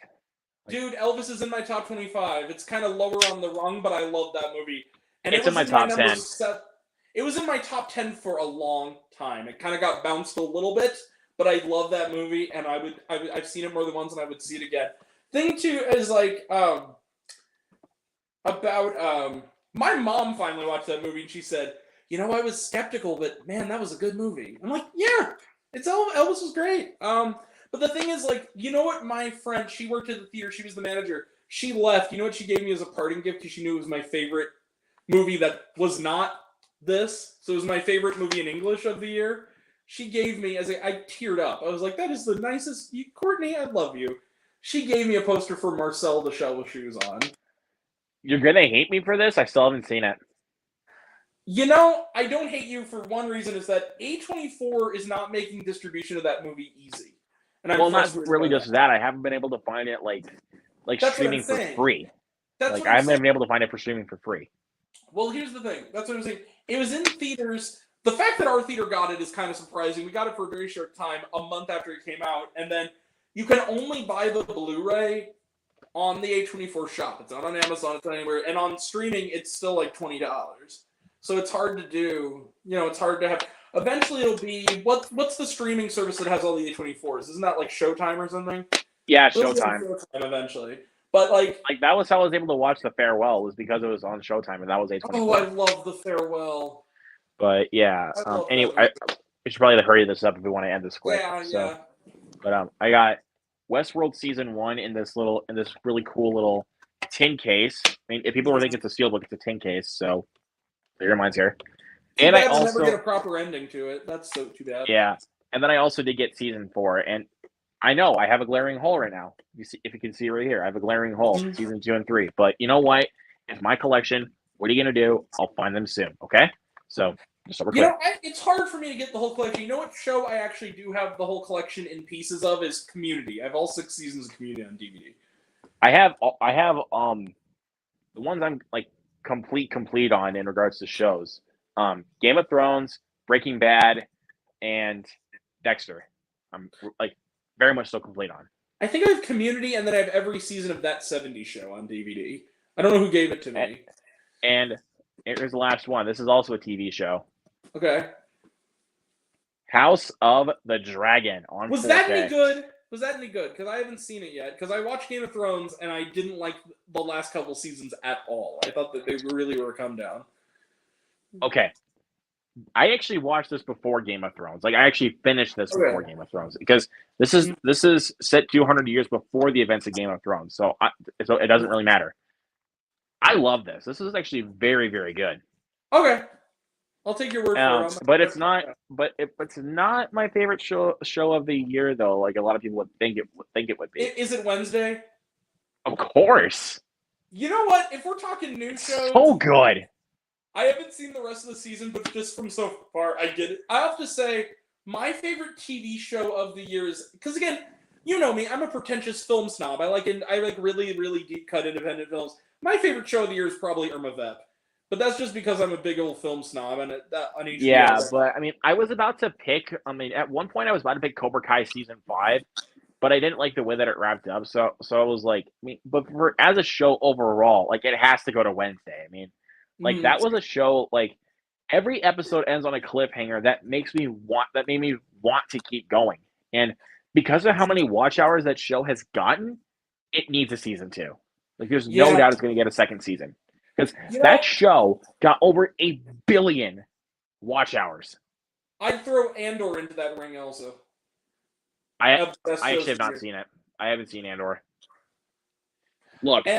Look, the last Star Wars show I watched was Obi-Wan Kenobi, and then I stopped. I did not watch Book of Boba Fett. I did not watch Andor. Like I didn't care about either one of those two. Well, you know what? Andor though is honestly, I think, the best show they've done. I mean that, including Mando. I watched the first season of The Mandalorian. I have not been caught up on that yet. Oh, dude, you're missing the best stuff. I know I am, but again, there's other shows I want to watch. Yeah, fair enough. I have to say, if we're talking like genre shows, like well-known, not really obscure shows, I haven't finished Wednesday. Maybe Wednesday will become that for me. My favorite that I have seen all of, The Sandman. They pulled that off so well, and I'm such a fan of the comics, and I was so happy with how they did it. And you want to know a show that I've actually been that I actually got through the first 6 episodes, I think, today. What? Halo. Yeah, it's okay. Look, the first episode was awesome. I love the first episode of the show. But I kind of feel like they're just stretching enough crap out to a certain degree where it's like, okay, we get it, but you don't need to stretch that much crap out.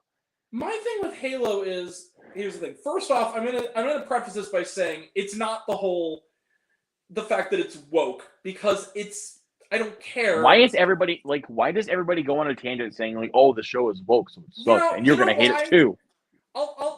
Here's why, Luke, and I'll let you in on a little secret. Woke is angry white guys speak for it's different, aka it has gay characters, people of other races, so therefore it's bad because I'm a bigot. That's what woke means. That's basically what people are saying. As people would say about friggin' Lightyear or hell, Strange World, something like that, and. Stranger Things, too. Stranger Things, recent seasons of it. You know what I'll have to say? And Wednesday, I think they've said some stuff for some reason. I don't know why. But, like, there's a lot more love that I've heard more for Wednesday, more than the hate. Yeah. But the thing is, I've kind of, this year especially, Luke, can I be real with you for a second? I've kind of grown. My tolerance for homophobia in particular has been always kind of low. I don't have any tolerance for that kind of behavior. I think that our people in the LGBTQ plus community deserve respect and love. And yes, of course. I mean, well. I'll agree with that. But especially after what happened in November, the nightclub thing, because I also have someone close to me who is in that community, who lives around there and has been to that club. who is okay, thank God. That was the same week that Strange World came out, and right before I saw it, my friend said, "Dude, the weirdest thing is happening." He goes, "What?" He goes, "People are walking out of that in droves because they don't want their kids to see a gay character." And I'm just like, "What?" And he turned to me and goes, "Yeah, dude, like, what the fuck?" And I'm like, That wasn't even my problem with the film. "No, that's the thing. And Is that if you have problems with the story or whatever, that's fine." And plus, that was the thing. And plus, when Billy Eichner went off on Twitter, like why Bros bombed at the box office, I understand his point of views, but it was completely unnecessary. Here's the Because thing. because believe me, not everybody's gonna like a movie like that or gonna go see a movie like that in particular. Well, here's the thing. I think that what Billy Eichner says has a motive, has to a certain degree value because of. I do think that was a motivating factor for why people didn't show up. I also think, though, to be fair to general audiences, that where I disagree with Billy Eichner is sort of the same way I disagreed with Ridley Scott on The Last Duel, which is I don't think it's as much that millennials and or bigots. I think it was more just like similar to with Last Duel. It was a great movie that the studio didn't know what to do with or how to market. I think that was the biggest issue. It's like The marketing was the big issue. I mean, and that might be the same thing movie. with Bros. The marketing. Yeah, well, you have a really good movie that's a challenging movie, that's a satirical movie, or it's a movie that's challenging to the audience, and you don't know how to sell it to the kind of people who maybe don't go see a lot of movies and want to see like something like Top Gun Maverick or something. So you don't have a way to market it. It's really that fault more than it is people not showing up because gay, really. But at the same time, I think that's a motivating factor for some audiences. I get where Billy is coming from in the sense of, But I mean, yeah. I was, if I were to meet Billy Eichner, I would not tell him that it wasn't his fault for like why he sent those tweets out. Like Yeah. I would just tell him like I would just give him like a word of advice. I wouldn't say this in like a bad way. I mean, like sometimes like marketing does like I would be like, hey man, like look, sometimes marketing for your film does help a little bit more for people to actually go out and see it. I mean, not saying it in a bad way. I'm just literally just trying to tell you like something that to learn for the future. Well, and the other thing too is that I think what a lot of people in the general world need to understand is, and I think to a certain extent, the people making them, who are the celebrities in question, like Billy Eichner, need to understand that the problem is that the filmmakers, Billy Eichner being one of them, don't get to cut the trailers. It's a separate entity usually doing it on the studio's behalf. So you have movies that are genuinely good that have really shitty trailers. For instance, The Fabelmans. The trailer is decent. The movie is great. And when you watch the trailer, it feels like a lot sappier than it actually is. The movie's smarter and more well-written and more complex than it looks like it's going to be. And that's The Lost City is another good example. The trailers did not sell me on it whatsoever because it looked like a really dumb comedy. And it but when you go into it, they actually cared about it. Like it didn't look like one of those films that was just like, hey, we got big actors in here. We're gonna make a good profit. Like it wasn't like that. Like it was a good movie, and I'm glad people saw that one because that actually did kind of okay in theaters, surprisingly, for like an original studio movie this year. But like, yeah, and we don't get comedies like that anymore with like big stars, a big budget, and an action comedy. Like that's kind of why I love. That's kind of why I hold a little heart to that movie. Like, and that might be why I'm a little bit more generous on it than most people are because a lot of people are like, oh, it's okay, it's a decent passable movie. I mean, if the trailers didn't sell you, just watch the film. Like that's all I need to say. The other thing too is that we're living in kind of I almost said the Joker line there for a second. We're fine. We live in a society. There, I said it. We live in a society where look, nice memes over there. No, but like we live in a society where I think that because of the pandemic, unless you are attached to a franchise like a Top Gun or a Black Panther or an Avatar, and those are great films, but unless you're attached to a brand name, and of course there are exceptions, like Nope did pretty well, like movies that have a certain clout behind them in person making them, right? And that also had a pretty good trailer. But when you have it, it's hard for original movies, especially original comedy movies, to do well in a post-COVID world outside of streaming. And exactly. That's the problem. I feel and like that was kind of the thing also, like because like will find an audience eventually. I believe. Yes, that. Exactly. And like speaking of like big names or something like that, like you see Scott Derrickson like attached to the Black Phone, the guy that did Sinister and Doctor Strange. Like you're gonna go see it no matter what. Yeah, and like, but the other thing about the Black Phone is what's really people give this guy a lot of shit, and I have to give credit to something. Jason Blum is kind of a genius, the guy who runs Blumhouse, because he makes movies for nothing that even if they're good, bad, or in between, are going to more often than not make a profit within the opening weekend because they're so cheap. The Black Phone was no exception. So. Yeah, and they're good, and even his bad movies look like movies. Like they don't look like they're poorly made. They just might not be as good as the others, right? But for some reason, to me, like the Black Phone didn't even feel like a Blumhouse film. It actually felt like Scott Derrickson's actual type of style. I agree. It also, you know what it gave me a lot of in the cinematography too, because this is obviously a massive for a horror film. This movie, horror films generally cost peanuts compared to other movies. Studios won't throw a lot of money at a horror film, but like It was like $100 million and it kind of looked it. The Black Phone cost like $10 million, but it kind of looked like It. Like it had good cinematography, it had that kind of feel to it, the shot composition. It was a well shot movie. Yeah, and it had like the kind of same like type of cinematography going for it, like it did like Sinister.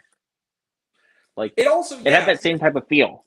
And it was also a Blumhouse thing. And the other thing is, that else had benefited from truly some of the best. This year in general has just been between Matilda the musical, Armageddon Time, and that movie has proven to me that good child actors are out there, man. Like these child actors this year. This has been a really good year for like newcomers who are like under 17 years old. Like this has been like an amazingly good year for like kid actors. Yeah, Mason Thames and Madeline McGraw are two names you guys need to watch out for. Well, and like Madeline McGraw, her sister already was so good in Haunting of Hill House, and she's younger than she is. I mean, like, and so you're like watching. Wait, Violet McGraw? Yeah, she was young Nell Crane on a Haunting of Hill House. She's also going to be in Megan with the 3. Yeah, I know. I don't know. I was around. I was like, is that Madeline McGraw's little sister? Yeah, it's her little sister. It's Violet McGraw. Yeah. Huh. That kind of caught me off guard though because they look similar. Like. But like, I started getting this sensation like a few years ago. Like with did you ever see? Well, this is going to be a stupid question because I'm almost certain you have. Once Upon a Time in Hollywood. You've seen that, right? Of course. Duh. Poor old Breezy. That girl is a movie star, damn it. She was so good in that movie. She should have gotten a Best Supporting Actress nomination. The little girl in that. And she was in The Fabelmans. She was the sister, and she was great in that movie, too. Like, and that kid is everything I've seen her in. I've seen her in a few things. She's also was on the sitcom American Housewife, which is real underrated. That kid is so good. Like, that kid, I think she's like 12, and I'm like, you're like Meryl Streep, and you're like 12, like you're that good. You're gonna be like that was kind of the thing I felt about McKenna Grace, though. Actually, believe it or not, same. That's like, another one. She started acting ever since she was 5 years old. And by the way, speaking of her underrated movie, Gifted. If you haven't seen it, that Not Enough Play. I saw that movie twice in the theater because I had to go back and take my mom with me. I knew she'd love that movie. That's a great feel-good, like, comfort movie. With Chris Evans. But I know the film that is actually going to get her career, like, propelled. Yeah. What was that? Like, it wasn't Gifted, but I mean, that's close enough. But I mean, Gifted was a great movie, though. But the film that that everybody is like, this is a name you have to watch out for, is Ghostbusters Afterlife. She was great in that movie. She really steals the movie. Like, I don't care. She stole the movie. Her jokes. What did the she makes a bunch of dad jokes. Like, he's dead now. Like, what do you call a dead fish? Wait, your name is Gary Gruberman? I love that. But you want to know like something odd though about the movie? Yeah. Is that Logan Kim's character is named Podcast because he runs a podcast. That kid was great too, by the way. Like he was great, but that'd be like naming me Nintendo Switch because I play a lot of Nintendo Switch. No, we'd call you the Wizard. Speaking of, have you seen? Okay, because you like video games, yes, Luke, and I'm not even that big of a gamer, and I've seen this. Have you seen the movie? It's one of the best camp like cult movies of the '80s. Have you seen the movie? The Wizard? The Wizard with Fred Savage. Oh my god, that movie's great. I've heard of that. I know Fred Savage. He's the guy from Little Monsters. I love the Power Glove. It's so bad. Wait, hold on. Ready? Hold on a second. I gotta do something here really quick. Yeah. Hell, my name's Maurice said, "Oh, catch you later." Little Monsters, yeah. Little Monsters. I have to aka do that impression every single time I bring up Little Monsters. Little Monsters, aka the only Beetlejuice knockoff that actually was halfway good. It's basically we're basically the original Monsters Inc. in some ways. Not as good as Monsters Inc., but yeah, it has some of the same Yeah, stuff. not as good, but it's very original. It's kind of to Monsters Inc. what Osmosis Jones is to Inside Out, where it's not as good, but it's not bad. Like it has elements. It's of kind that of the original. I mean, like the film might be kind of famous for ripping that off, but it still kind of does it in its more unique way. Yeah, the thing is that did you see Chippendale Rescue Rangers? Who are you talking to, bro? That Okay, was awesome. That movie is going to be an honorable mention. I think I gave that movie either 4.5 or 5 stars. I surprisingly love that. The best joke one of the best jokes of any movie this year was in that movie, and it was then Paul Rudd's at the convention. He goes, "I'm starring in Ant-Man." He goes, "Yeah, I know. We've seen." He goes, "No, it's about a guy who can talk to your mother's sister," and it cuts to a poster. All the ladies like around him, it says Ant-Man, man, and I was like, You want to know what my favorite joke was? Like that one's a close contention, but I think my favorite joke was with Seth Rogen, where he's like, "What are you looking at? Honestly, your weird dead eyes." And then Mantis and Bob pop out, and I was like, "Wait, what?" Well, bro, I think, but the thing that made me laugh the most for like about 5 minutes was the Ugly Sonic cameo, which was the funniest thing I've seen all year long. Cameo, he's a supporting character, damn it. He's in like 4 scenes. He's in a lot But of that technically does mean he's a cameo, so. Yeah. But that thing made me that is like the funniest thing I have seen all year long. What about like, Randy just randomly being a background character from South Park? That was another one. Like that was another one that made me laugh for like 3 minutes. But the Ugly Sonic cameo, like every time he popped up, I always laughed. Like, you know what else I liked about Chip and Dale? Because they got John Mulaney to do the voice, and John Mulaney, just one of the funniest dudes ever.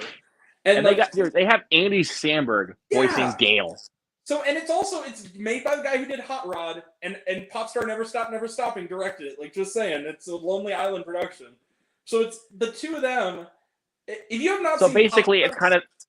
Yeah, I've seen that, but it's basically kind of like God. their own little trilogy. There, it's the Lonely Island little trilogy: Hot Rod, Popstar, Chip and Dale. Like, God, and it's perfect, and all 3 of them are great. But the thing is like they're all completely different movies. But speaking of Popstar, that is one of the most underrated comedies of the 2010s, man. Popstar, when he does the you were only on the stage like 10 seconds. 10 seconds is a third of the way to Mars. He goes, "Connor, we've been over this. 30 Seconds to Mars is the name of the band. It's not a fact." But like, and I love that scene, like in the during the wedding, like when Seal is actually like says, "I think I'll go to disguise." He killed wolves? Seal! And then he's like, "Well, let's get out of here." And then a wolf just starts mauling on him, and I'm just like, "Oh no!" Yeah. Seal is dead. All 3 of those movies have off-the-cuff lines that stay in my brain, even if I haven't watched it in a while. And like Popstar, the one for me is when they're doing the stuff at the beginning where they're like describing who Connor for real is and like how the Style Boys broke up, and he's like, and then our other member Andrew went off to Japan to hunt dolphins. What a dickhead! Like it just got stuck in my head. I'm like, that's so funny. I don't know why that's so funny. Well, but like in Chip and Dale, the line for me that nobody noticed because it's such an off the cuff, but it's like it's almost like a John Mulaney as himself kind of came out. It almost felt like an ad lib. Have you seen him do like stand up? Because he's really funny. John Mulaney. I never seen him do stand up before. Go on Netflix and watch his specials because they're hilarious. But of course, he was also Spider-Ham in Into the Spider-Verse, and he did like a lot of improv as that character in the booth, and they actually have bloopers of him where he's cursing and he didn't know that the movie's PG, and he's cursing and he goes, what's going on? No, but like on Chip and Dale, it's when they're gonna be like turned into the bootleg or whatever. He's strapped into the machine, where they're gonna turn them into lesser versions. Yeah, and he goes, well, old buddy, it's been a good run. And then he takes it and he goes, who am I kidding? No, it's not. No, it hasn't. All right. Let's go. It's been a good run. Who am I kidding? No, it hasn't. All right. Well, dude, I gotta go, man. Yeah, kind of All went right. on for a little But bit thank too you. long. Before you go, say where to find you. All right, check hold this on out. just 1 second. I need to hold on. I'm just trying to pause the game here for a second. Okay. But yeah, you guys can find me on YouTube, of course, that little nifty icon right here. Uh-huh. And you guys can also find me on Instagram at the Luke Ponto 3, follow me on Letterboxd, and Serialized, and Twitter at Mhm. Luke Ponto, of course. As far as what you can expect from me, again, tomorrow night we're doing Bullet Train. On Sunday, New Year's Day, we're going to be watching Terrifier 2. And January 6th, we are going to be doing the first Scream film. We're doing a Scream series on the build-up to Scream 6 coming out in March. And next Saturday, January 7th, I think it's time, you guys. You guys have been waiting for my Blu-ray collection video ever since my last one. Mhm. I think it's time. You guys have been waiting, so your wish is my command, you guys. I'm doing my Blu-ray collection next Saturday. You're gonna go through like the complete collection. That's cool. Yep, my entire collection. So, and I'll just tell you this: my collection has grown severely since last year. I know you showed me some of them. I know, but like, if you don't see like some of my shelf like right there, bro, like, Jesus Christ. Wow. All my stuff is in kind of a different area. I have some that are in here, but like some of them are. I have like a massive collection of just all the types of VHS, DVD, Blu-rays, whatever. But yeah, so that is it for us. And coming up for me, we will have reviews this weekend for the movies Wildcat. I know it's a little better. Wildcat, White Noise, which I can't wait to see. I love Noah Baumbach. And then we'll also have a review Saturday for the new doc by Tim and Eric, This Place Rules, which I can't wait to check out. From the guys at Channel 5, great guys. And then we have Mithrigan, as I call it, next weekend. So that's our big movie. With Austin, maybe. He might collab with me. So, yeah, check out Luke. Check out Movies and Train Studios, Ryan, the whole gang. That'll be next time. Until next time, I'm Grant, the movie and TV guy. I see it all, and I'm happy to share it with you. And I love you guys. Comment all the things. And, yeah. Take care, Luke. Take care, everybody. And good night, folks. Good night, folks. Bye. Right. Here we go. Bye.